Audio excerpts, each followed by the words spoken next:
Israel का stance क्या है अभी जो ड्राफ्ट किया गया है सीज फायर का मुआहदा, और खास तौर पे जो प्रपोज किया गया है मीडिएटर्स की जानिब से कि दोनों जो फ्रीक हैं वो बैठें और अगर बैठ के बात करेंगे तो ज्यादा सूदमंद होगा और गजा मजीद तबाही और बर्बादी से बच जाएगा। आपके ख्याल में क्या इसकी पोटेंशियल रिस्पॉन्स है इसराइल की जानिब से?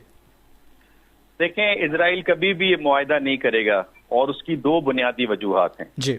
एक वजह जो उनका बिलीफ सिस्टम है, जिसको हम सुपर स्ट्रक्चर कहते हैं, जिसमें एरिट्स इजराइल, जो कि उनके पहले जो प्राइम मिनिस्टर थे बेन गुरियन, उन्होंने 1919 के अंदर ही वाजे कर दिया था 1918 में कि इजराइल की हुदूद क्या होंगी।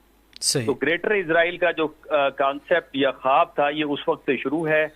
तो एक तो बुनियादी रुकावट ये है बिकॉज उनकी पार्लियामेंट ने मेजॉरिटी के साथ दो रियासती हल को रिजेक्ट किया, फलस्तीनी रियासत को रिजेक्ट किया। बिकॉज अगर फलस्तीनी रियासत का कयाम होता है तो इसका मतलब ये कि एरिट्स इजराइल और ग्रेटर इजराइल जो है वो उसका ख्वाब शर्मिंदा ताबीर नहीं हो सकता। दूसरी वजह जो है, नेतन्याहू के अपना सियासी मफाद है। सही। नेतन्याहू कभी नहीं चाहेगा अमन हो, नेतन्याहू चाहेगा कि हालत जंग में रहें और इसी सूरत में वो ताकत में रह सकता है। सही। पहले उसने हमास से शुरू की, फिर उसके बाद आपने देखा कि लेबनान में हिजबुल्लाह के साथ की, और अभी रिसेंटली आपने देखा कि वो यमनियों के ऊपर अटैक किया, पूरी कैबिनेट उसने उड़ा दी।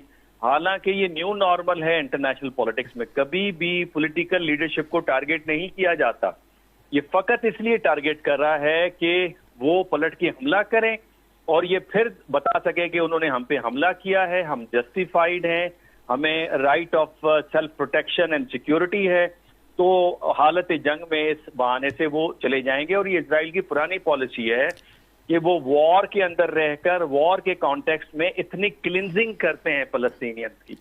और फिर ईरान के साथ भी जंग हुई।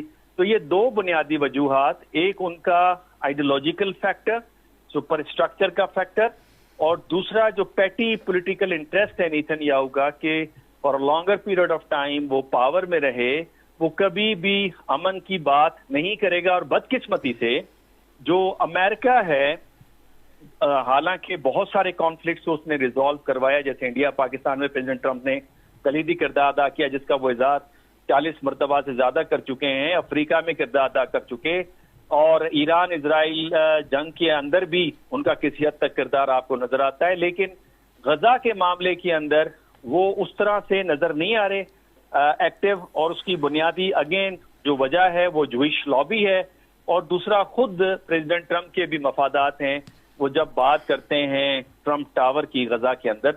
अदरवाइज ये मसला वो अगर